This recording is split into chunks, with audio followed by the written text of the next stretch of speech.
ebiriwo ebitalinda byenjagala okusooka okujjawo wano mpola mpola. Nabagambako nti Kasuku agenda kukola TV, ndowooza mwalabye akatambi ako nga Balamu ayogera, nga Balamu alonkinga ng'ateekateeka mbu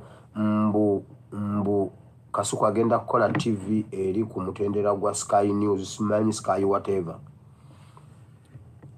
Nabagambako. Era Kasuku alina programu endala ey'okusuula ba TikTokers ne ba YouTubers, naye muwereddwako ssente empitirivu nnyo. Alina ekiguruupu kye, bagenda kuddira naddala abantu ng'oba mubadde mu discussinga nga byamakulu oba nga muli bankyukakyuka nga bakuseetinga ne bakusuula mu ssaga.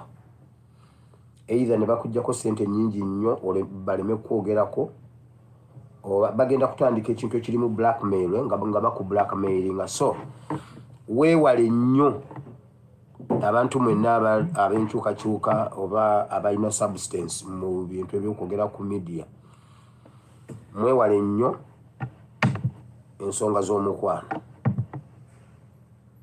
n'omuntu nga si ye mwagalwawo.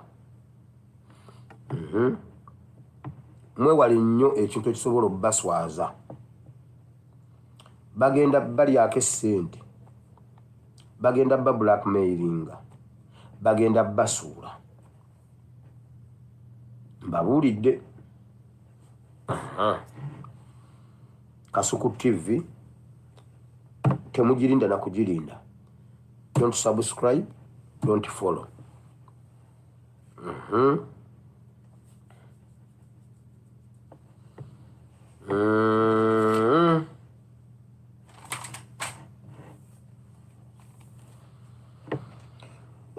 Waliwo ebigenda mu maaso wakati w'eggwanga lya Burundi.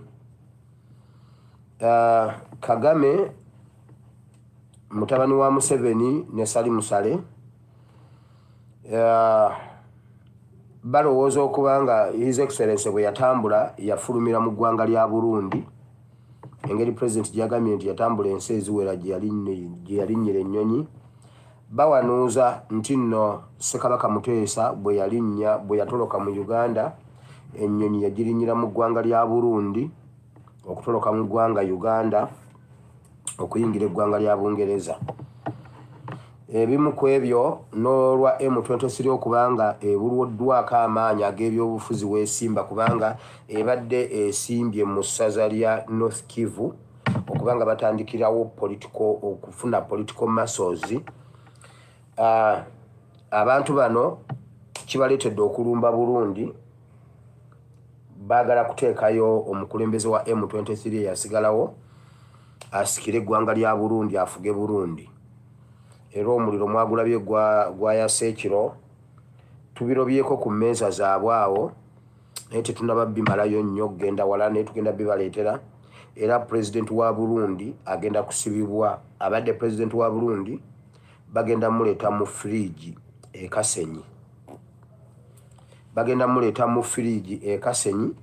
Bw'anaaba atuuse tujja babuulira nti no bamuleese e Kasenyi mu fridge. Bamuhoozi be bali emabega waakyo baagala bakwate M23 bagitwale bagiwummulize e Burundi, we baba batandikira political muscle yaabwe eri gye babadde bazimbye mu Goma. Kati baagala kukiteeka Burundi. So abatwitinga mutwitinga ebintu ebyo. Osobola okuba nga tobitegedde bulungi, oba tusobola okuba nga twogera wano ebintu olumu nga tobyesiga. You just take risk okole tweet ogiteekeyo. Yeah, you just take risk. Riskinga credibility yo, riskinga page yo, riskinga gundi yo, oteekeyo ku lw'eggwanga Uganda oba ku lwa Great Lakes region. Ojja kulaba biki ebinaddirira, kubanga nange okusooka nali nga mpulira ebintu ebyo nga mbyeditinga, ng'ebimu sibyogera, nga ntya okutuusa lwe nafuna ekizibu kye simanyi oba kirinva ku mutima, nenzija information y'okwokya abaana bamuzibe b'emukono. N'olwaliro buli lwabaawo ekintu kyenjagala okweditinga, nsobola okweditinga ebirala bwe biba bya sayidi eri, naye bwe biba nga obulabe buli eno waffe mbireetanga bwe biri ne ndisikinga, abamu ne bandaba nga asaaga, abamu ne bandaba nga ayogera ebitasoboka bimala kutuukawo ate n'olabanga batugamba pastor kino ekintu wakyogera. So gwe wamu nange nyamba oriskinge kubanga naffe twasalawo kusooka kuriskinga okutuuka nga kakati twesigika bwe tuba twogedde mu abo abatwesiga. Gwe atatwesiga just riskinga. Bw'onoo riskingayo ekintu kyobadde owulira ng'ekiri weird, bw'onookiraba nga kizze no screenshottinga n'osaakolinga essaawa ennaku z'omwezi n'olunaku no retweetinga lw'ojja okukakasa nti ebintu bye twogera bituufu. Yes, so President wa Burundi agenda kuleetebwa Kasenyi mu firigi y'e Kasenyi essaawa yonna. Bw'anaabazze tukyagenda mu maaso n'okwongera okubiroba obulungi kubanga omanyi nannyini pampa si yaaliwo. Tubadde tulina chipu zaffe ku buli pampa gy'ayambala, kati si yaaliwo. Wakyaliwo okustruggolinga kati ku information kubanga Museveni yennyini taliiwo, kuba Museveni yennyini yabadde source of information. Kati okubula kwe kutuleetera okuba nga tustruggolinga ku info, but we are yet to update our software again okulaba nga tutuukagana n'omutindo oguliwo. Ebyo mbyogera mu bamulembe guno mubitegedde, saagala kugenda nnyo wala, kyemmanyira mubitegedde, kyemugamba mbu temubitegedde mubitegedde. So byebyo mulambo yafudde temukimanyi, nkiddamu mulambo mufu. Era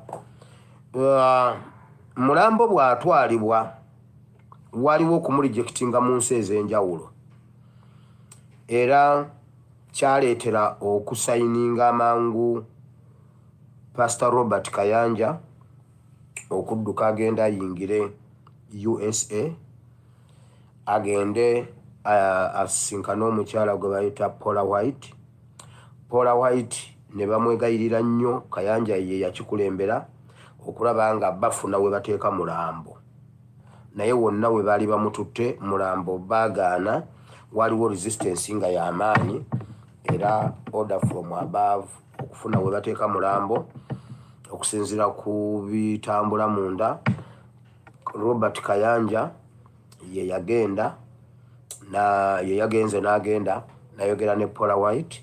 Paula White n'ayita mu mikwesese gyonna egyali gisibiddwa kubanga wonna wabaddewo ebibulooka.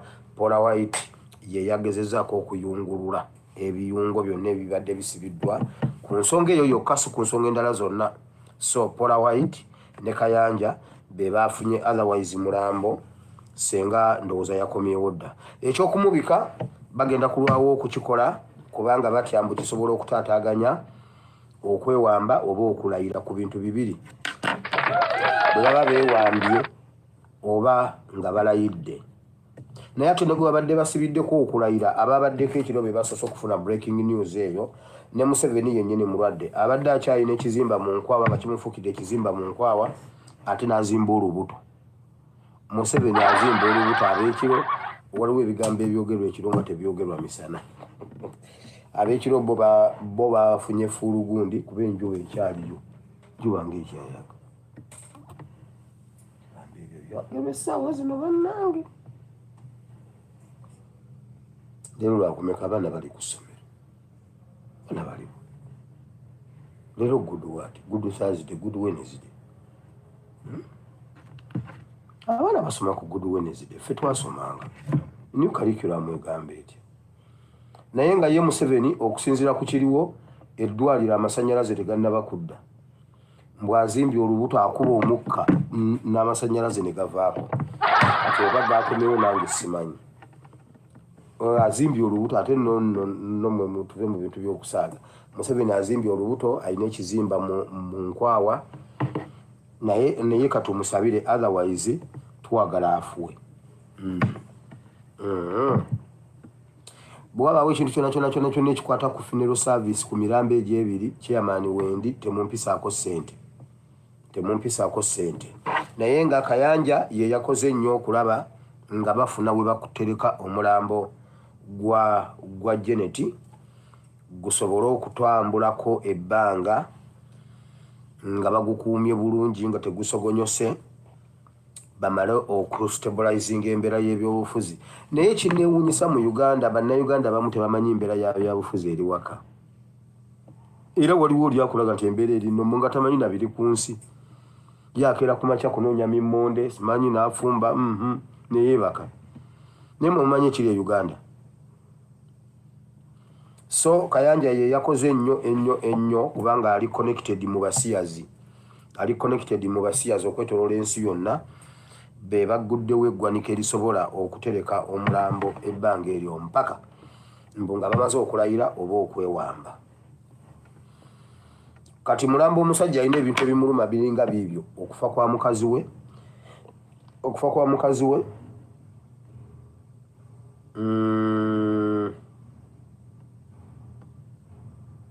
ekizimba mu nkwawa, entumbi.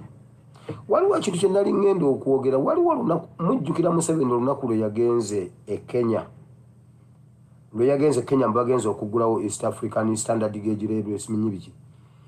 Waliwo abantu abatono benna discussinga nabo mu kabox. Ne mbagamba muteeka amatu ku ttaka. Naye luno olutambula lw'e Kenya lulina ekintu. Naye sigenda kukyogera kansirike. Era kansooke nnindeko. Ni waliwo bennayuganda nabo mu kabox ne mbagamba nti olunaku terwabadde lwa Standard Gauge Railway. Lwabaddemu ekintu ekirala ekiri wansi w'emizindaalo. Naye bwe kiba kyakutte nja babuulira. Waliwo wano abantu abakimanyi. Era tujja kukuba essimu olunaku lumu nga kibaddewo gundi bajje ba witness ngewaayi. Mba kukyogera ku olwo naalibadde ntegulula. Anti kyosiga kyokungula. Gwe kasita osiga obutwa ojja kukungula ensawo z'obutwa. Bw'osiga emmwanyi ogenda kukungula emmwanyi. Bw'osiga ebijanjaalo tematema muwogo, tekako ebijanjaalo ddi akatogo.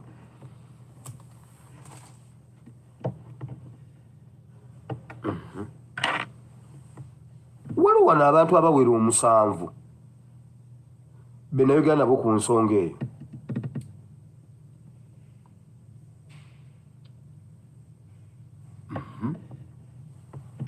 Kale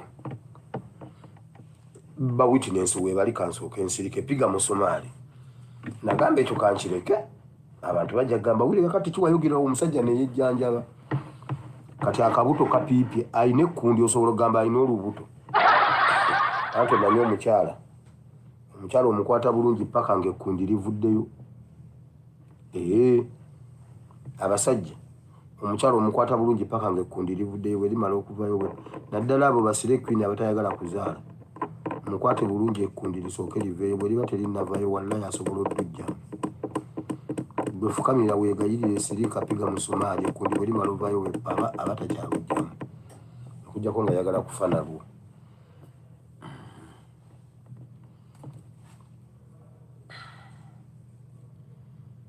Omukyala bamukwata mpola nnyo.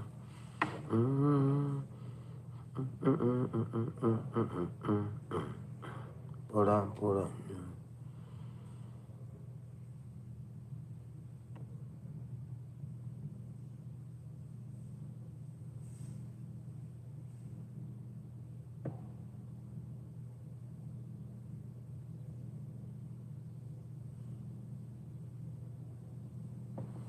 Maleyo olugero mulutegedde.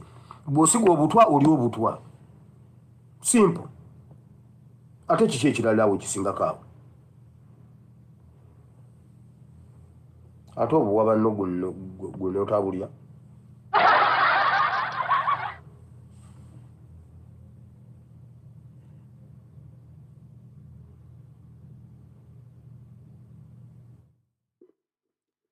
Kyosiga kyokungula. Bw'osiga obukyayi naawe okungula bukyayi.